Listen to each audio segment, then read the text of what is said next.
Hello, എല്ലാ കൂട്ടുകാർക്കും എൻ്റെ ഇന്നത്തെ വീഡിയോയിലേക്ക് സ്വാഗതം. അപ്പം ഇന്ന് രാവിലെ എഴുന്നേറ്റപ്പോൾ തന്നെ നല്ല മഴയായിരുന്നു കേട്ടോ. അപ്പോൾ ദോശമാവ് കട്ടിപ്പൊളിയായി പൊങ്ങി വന്നിട്ടുണ്ട്. അപ്പോൾ ഇന്ന് ഇത്തിരി വൈകിട്ട് വന്ന് തണുപ്പൊക്കെ അല്ലേ, അപ്പോൾ ഒന്ന് ഉറങ്ങിപ്പോയി. അപ്പോൾ ഇത്തിരി വൈകി.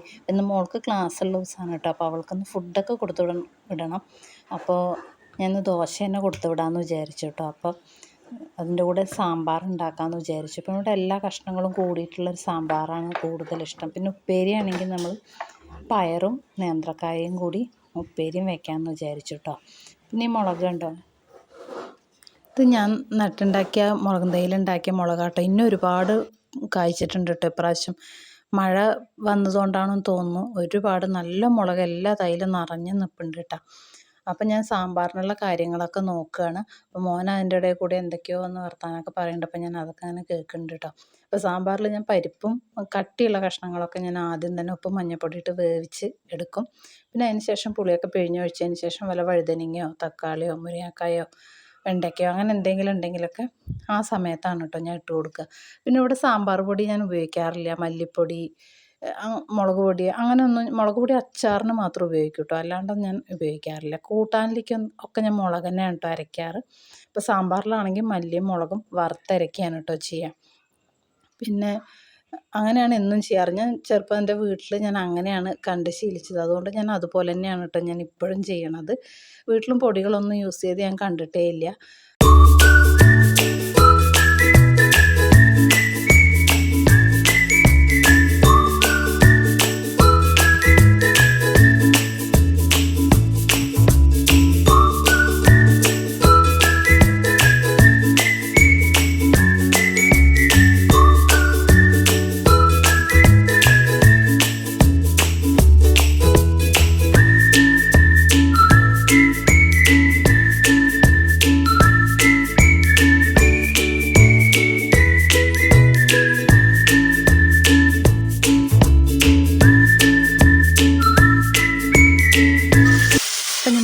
ഉപ്പേരി ഉണ്ടാക്കുകയാണ് കേട്ടോ. അപ്പോൾ കടുക് പൊട്ടിയതിന് ശേഷം അതിലേക്ക് സവോളയും പച്ചമുളകും ഇട്ട് മൂപ്പിച്ചതിന് ശേഷം ഞാൻ കഷ്ണങ്ങൾ അതിലേക്ക് ഇട്ടിട്ട് പിന്നെ മഞ്ഞൾപ്പൊടി ഉപ്പും കൂടി ഇട്ട് നന്നായി വേവിച്ച് വെളിച്ചെണ്ണയൊക്കെ ഒഴിച്ച് മൊരിച്ചെടുക്കും കേട്ടോ.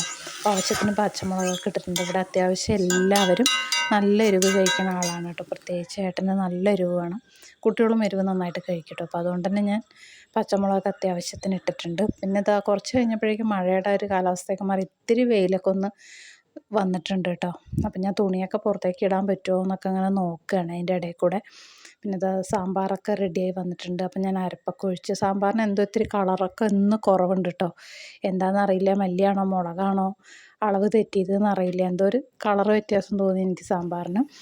പിന്നെ അത് കഴിഞ്ഞ് ഉച്ചയ്ക്ക് വീഡിയോ ഒന്നും എടുത്തില്ല. ഊണ് കഴിഞ്ഞ് ജസ്റ്റ് കുറച്ച് നേരം ഒന്ന് കിടന്നുറങ്ങി. അതിന് ശേഷം ഞാൻ ഒരു 4:30 ആയപ്പോൾ എഴുന്നേറ്റ് ചായ വയ്ക്കാൻ നോക്കുകയാണ് കേട്ടോ. അപ്പോൾ മോള് ക്ലാസ്സിൽ നിന്ന് വന്നു. അതിന് ശേഷം ഞാൻ ചായയൊക്കെ വയ്ക്കുകയാണ് കേട്ടോ.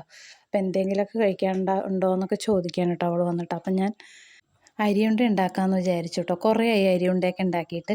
അപ്പോൾ ഈ അരിയുണ്ടെന്ന് പറയുമ്പോൾ ചെറുപ്പത്തിൽ എൻ്റെ അമ്മമ്മ ഒക്കെ ഉണ്ടാക്കിയിട്ട് ഞാൻ ഒരുപാട് കഴിച്ചിട്ടുണ്ട് കേട്ടോ. പിന്നെ അമ്മ ഉണ്ടാക്കിയിട്ട്, പിന്നെ അവരൊക്കെ ആ സമയത്ത് അരി വറുത്തിട്ട് അമ്മിയിലാണ് കേട്ടോ പൊടിക്കുക. അമ്മിയിൽ പൊടിക്കണതൊക്കെ എനിക്ക് ഇപ്പോഴും നല്ല ഓർമ്മയാണ്. ഇപ്പോൾ പിന്നെ നമുക്ക് മിക്സിയിലായതുകൊണ്ട് പെട്ടെന്ന് തന്നെ നമുക്ക് പൊടിച്ച് റെഡിയാക്കി എടുക്കാമല്ലോ. അപ്പോൾ ഞാൻ അരിയൊക്കെ വറുത്ത് ഒന്ന് ചൂടാറിയതിന് ശേഷം പൊടിച്ച്, പിന്നെ ശർക്കര പാവ് കാച്ചിയത് ഫ്രിഡ്ജിൽ ഇരിപ്പുണ്ടായിരുന്നു കേട്ടോ. അപ്പോൾ അതും തേങ്ങ ചിരകിയതും ഫ്രിഡ്ജിലുണ്ടായിരുന്നു. അപ്പോൾ പിന്നെ പണി എളുപ്പമായല്ലോ. അപ്പോൾ അതൊക്കെ ഒന്ന് കൂട്ടി ഇതൊക്കെ ഒഴിച്ച് ഞാൻ അരിയുണ്ടയൊക്കെ റെഡിയാക്കി ഞങ്ങൾ ചായയൊക്കെ കുടിച്ചു കേട്ടോ. അപ്പോൾ എൻ്റെ ഇന്നത്തെ ചെറിയ വീഡിയോ ആണ്. അപ്പോൾ എല്ലാവരും സപ്പോർട്ട് ചെയ്യുക, ലൈക്ക് ചെയ്യുക, ഷെയർ ചെയ്യുക, കമൻറ്റ് ചെയ്യുക. ഇതുവരെ സബ്സ്ക്രൈബ് ചെയ്യാതെ എൻ്റെ വീഡിയോ കാണുന്നവരുണ്ടെങ്കിൽ എൻ്റെ ചാനലൊന്ന് സബ്സ്ക്രൈബ് ചെയ്ത് എന്നെ സപ്പോർട്ട് ചെയ്യുക.